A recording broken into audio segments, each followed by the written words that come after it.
class. This is class for class 6 and today we are going to study English literature. So open your book and let's start. Open page number 8 जिसमें आप लोग का chapter 2 दिया हुआ है the portrait of a lady. ठीक है, तो यहाँ पे एक लेडी की बात की जा रही है, जो राइटर है उनके ग्रैंड मदर की बात यहाँ पे की जाएगी। What do you feel when you see your grand mother grand parents. जब आप अपने ग्रैंड पेरेंट दादा दादी नाना नानी को देखते हो तो आप कैसा फील करते हो। Describe your feeling to your friends. आप अपनी जो भी फीलिंग्स हैं वो किससे आप शेयर करो, अपने दोस्तों से, अपने फ्रेंड्स से शेयर करो।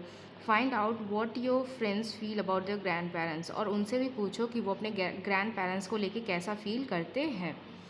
तो चलिए स्टार्ट करते हैं। My grandmother and I were good friends. My parents left me with her when they went to live in the city and we were constantly. जो राइटर है वो कहते हैं कि मैं और मेरी जो ग्रैंड मदर है वो काफ़ी अच्छे दोस्त हैं। मेरे पेरेंट्स ने मुझे उनके पास ही रखा हुआ है जब वो सिटी में रहने के लिए गए। मतलब उनके जो राइटर हैं उनके मम्मी पापा जब सिटी में रहने के लिए गए तो उनको कहाँ छोड़ के गए, उनके ग्रैंड मदर के पास छोड़ के गए और वहीं वो रहने लगे। She use to wake me up in the morning and get me ready for school. वो क्या करती थी, उनकी ग्रैंड मदर सुबह सुबह उन्हें उठाती थी और स्कूल के लिए उन्हें तैयार करती थी। किसके, राइटर को वो क्या करती थी, सुबह सुबह उठाती थी और उन्हें स्कूल के लिए तैयार करती थी। She said her morning prayer in a monotonous singsong while she bathed and dressed me. वो क्या कहते हैं कि वो क्या करती थी, सुबह सुबह जब मुझे नहलाती थी और मुझे तैयार करती थी स्कूल के लिए, तो वो एक कंटिन्यूस क्या करती थी, एक गाना गाती थी, एक मॉर्निंग प्रेयर को गाती थी। In the hope that I would listen, इसी उम्मीद में कि मैं उस प्रेयर को सुनूंगा and get to know it by heart. और मुझे वो जो प्रेयर है वो क्या हो जाएगा, याद हो जाएगा। नो इट बाय हार्ट मतलब याद हो जाना। ठीक है, तो वो इसी होप में, इसी उम्मीद में वो उस प्रेयर को गाती थी कि ये जो राइटर है वो छोटा था तो वो सुनेगा डेली और उसे एक न एक दिन वो चीज़ याद हो जाएगा। After a breakfast of a thick slate chapati with a little butter and sugar spread on it we went to school. ठीक है, जो सुबह है वो राइटर जो है वो सुबह सुबह क्या खाते हैं, चपाती मतलब रोटी खाते हैं। रोटी में क्या लगा रहता है, बटर और शुगर उस पर छिड़का होता है। ठीक है, वही खाते हैं। वी वेंट टू स्कूल, फिर हम लोग स्कूल के लिए निकल जाते हैं। She carried several stale chapatis with her for the village dogs. ठीक है, वो अपने साथ कुछ चपातीज़, कुछ रोटियां ले लेती है ताकि वो गांव के जो डॉग्स हैं उन्हें भी जो रोटियां हैं वो खिला सके। My grandmother always went to school with me because the school was attach to the temple. मेरी ग्रैंड मदर जो है हमेशा मेरे साथ मेरे स्कूल जाती थी। क्यों, क्योंकि जो स्कूल था वो टेम्पल से जुड़ा हुआ था। The price taught us the alphabet. जो प्राइस है वो हमें क्या करते थे, अल्फ़ाबेट सिखाते थे। अल्फ़ाबेट्स मतलब ABCD अ ये सारी चीज़ें क्या करते थे, जो प्राइस जो पुजारी थे वो हमें सिखाते थे। एंड द मॉर्निंग प्रेयर, और मॉर्निंग प्रेयर भी हमें सिखाते थे। The grandmother sat inside reading the scriptures. जो ग्रैंड मदर थी वो अंदर बैठ के स्क्रिप्चर्स मतलब जो धार्मिक किताबें थी वो पढ़ा करती थी। When we had both finished we would walk back together. जब हम दोनों ख़त्म हो जाता था, मतलब मेरा अल्फ़ाबेट सीखना और उनका स्क्रिप्चर्स पढ़ना ख़त्म हो जाता था, तो हम लोग साथ में उस मंदिर से निकल आते थे। This time the village dog would meet us at the temple door. इसी टाइम में जो है जो विलेज के डॉग थे, गांव के जो डॉग्स थे वो हमें कहाँ मिलते थे, टेम्पल के डोर पे ही उसी वक्त मिलते थे। They followed us to our home growling and fighting with each other for the chapatis with show to them. वो हमें क्या करते थे, फॉलो करते थे, मतलब हमारे पीछे पीछे आते थे। एंड टू आवर होम मतलब हमारे घर तक। Growling and fighting with each other. Growling मतलब जैसे जो डॉग्स क्या करते हैं, धीरे धीरे भौंकते हैं, एक दूसरे में बात करते रहते हैं, तो वो वही वैसे ही जो है वो डॉग्स भी क्या करते थे, आपस में बात करते थे और चपातीस के लिए क्या करते थे, फाइट क्या करते थे। When my parents were comfortably settled in the city, they sent for us. जब हमारे जो पेरेंट्स हैं, मेरे जो पेरेंट्स हैं, जो राइटर के पेरेंट्स थे, जब वो सेटल हो गए सिटी में, तो उन्होंने क्या किया, उन्हें सिटी में बुलवा लिया। ग्रैंड पेरेंट्स मतलब ग्रैंड मदर को और राइटर को।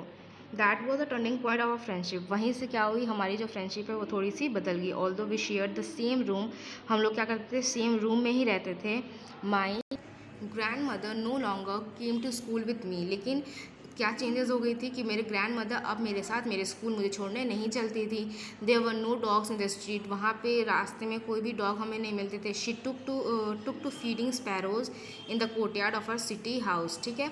वो क्या करती थी, अब डॉग्स को नहीं, अब स्पैरोज को क्या करती थी, दाना ही देती थी। जो हमारा कोर्टयार्ड था सिटी के हाउस में, मतलब शहर के जो घर में जो कोर्टयार्ड बना हुआ था जहाँ पे स्पैरोज आते थे, उन्हें क्या करती थी, वो फीड करवाती थी, मतलब उन्हें दाने देती थी। As a year rolled by we saw less of each other, जैसे जैसे वक्त बीतता गया, जैसे जैसे जो ईयर्स है, साल हैं, वो बीतते गए, वैसे वैसे हम दोनों का एक दूसरे को देखना काफ़ी कम हो गया। For some time she continue to wake me up and get me ready for school, ठीक है। वो काफ़ी दिन तक क्या की, इस चीज़ को कंटिन्यू रखी कि वो मुझे जगाती थी और मुझे स्कूल के लिए रेडी करती थी। When I came back she would ask me what the teacher had taught me, जब मैं वापस आता था तो वो क्या करती थी, मुझसे पूछती थी कि टीचर ने आज क्या पढ़ाया है, क्या सिखाया। I would tell her English words and the little things of Western science and learning. मैं उन्हें क्या बताता था, इंग्लिश के वर्ड्स बताता था जो मैंने सीखे हैं, वेस्टर्न साइंस मतलब साइंस, और जो भी मैंने और भी चीज़ें सीखी हैं स्कूल में, वो सारी चीज़ें क्या करते थे, जो राइटर थे वो अपनी ग्रैंड मदर को बताते थे। दिस मेड हर अनहैप्पी, वो इससे ये सब सुन के काफ़ी अनहैप्पी, मतलब काफ़ी नाखुश होती थी। She was distress that there was no teaching about God and the scriptures, वो काफ़ी दुखी होती थी और काफ़ी इस चीज़ से परेशान रहती थी कि मेरे स्कूल में गॉड को लेकर, भगवान को लेकर और जो धार्मिक किताबें हैं उनको लेकर पढ़ाई नहीं करवाई जाती। One day I announce that we were being given music lessons, एक दिन मैं क्या हुआ, मैंने अनाउंस किया कि मुझे क्या करवाया जाएगा, स्कूल में म्यूज़िक के लेसन सिखाए जाएंगे। शी वॉज वेरी डिस्टर्ब, वो ये सुन के काफ़ी चिंतित हो गई। To her music had new association, उनके अनुसार क्या था, म्यूज़िक कोई सीखने की चीज़ नहीं थी, ठीक है। वो म्यूज़िक को सही चीज़ नहीं समझती। It was not meant for gentle folk, वो मानती थी कि जो पढ़े लिखे होते हैं या जो अच्छे लोग होते हैं उनके लिए गाने नहीं बने हैं। when went to the university I was given room of my own, the common link of friendship was snapped, ठीक है। जब मैं यूनिवर्सिटी गया तो मुझे एक अलग रूम मिला, लेकिन वहीं से हमारा क्या हुआ, फ्रेंडशिप धीरे धीरे टूटनी शुरू हो गई। She really left her spinning wheel to talk to anyone, ठीक है। इसी को जो पिक्चर में दिया हुआ है ना, उसी को क्या कहते हैं, spinning wheel.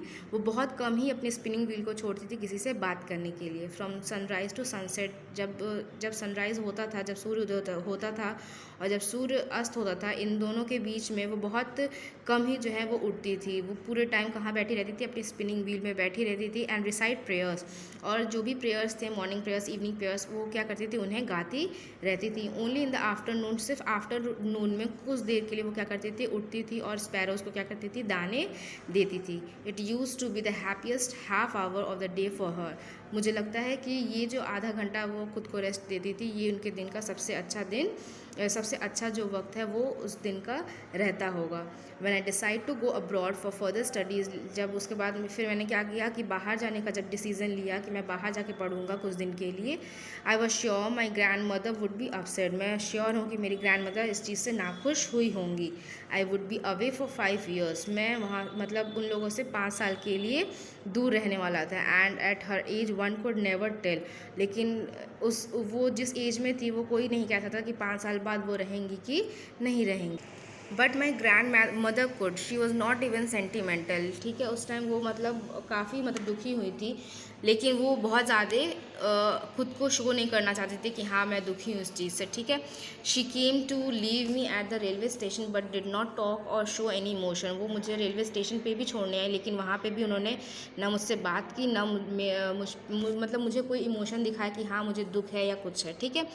Her lips moved in prayers, उनकी जो लिप्स हैं वो प्रेयर जो है वो पढ़ी जा रही थी, तो इस वजह से मूव कर रही थी। Her mind was lost in prayer, उनका जो दिमाग था वो भी प्रेयर में कहीं ना कहीं खोया हुआ था। और fingers were busy telling the beads of a rosary, उनकी जो फिंगर्स थी वो जो माला होता है, ठीक है, उन्हें क्या करना, जो बीट्स होते हैं उसके माला में जो छोटे छोटे बीट्स होते हैं उन्हें काउंट करने में वो लगे हुए थे। Silently she kissed my forehead and when I left I cherish the most moist imprint as perhaps the last sign of physical contact between us, ठीक है। उन्होंने क्या किया, साइलेंटली बहुत शांति से मेरे फोरहेड पे किस किया, मतलब जो पोएट थे उनके फोरहेड पे किस किया। एंड व्हेन आई लेफ्ट, और जब वो वहाँ से निकले वो काफ़ी खुश थे इस चीज़ से, क्योंकि वो शायद लास्ट साइन मतलब एक साइन था काफ़ी वो खुश कर देने वाला कि उनके बीच में एक फ़िज़िकल कॉन्टैक्ट मतलब हुआ था। But that was not so, लेकिन ऐसा नहीं था। मतलब उन्होंने सोचा था कि पता नहीं मैं 5 साल बाद आऊँगा तो पता नहीं वो रहेंगी नहीं रहेंगी, तो उन्होंने इस चीज़ को लास्ट साइन माना था कि मतलब हमारे बीच में एक लास्ट जो है फिज़िकल कॉन्टैक्ट हुआ, मतलब ठीक है। After 5 year I came back home and I met her by her at the station. मैं 5 साल बाद वापस आया और उन्हें स्टेशन पे देखा। She did not look a day older. उन्हें देख के लग रहा था कि वो एक दिन भी बूढ़ी नहीं हुई। She still had no time for words. आज भी उनके पास क्या था, मतलब बोलने के लिए बातें नहीं थी।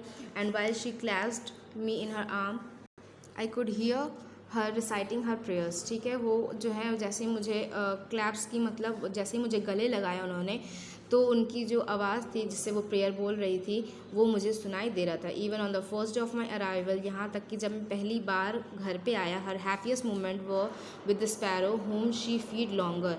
उनके दिन का सबसे हैप्पीएस्ट मोमेंट कौन सा था, जब वो स्पैरोज़ को क्या करती, दाने दे रही थी। In the evening a change came over her.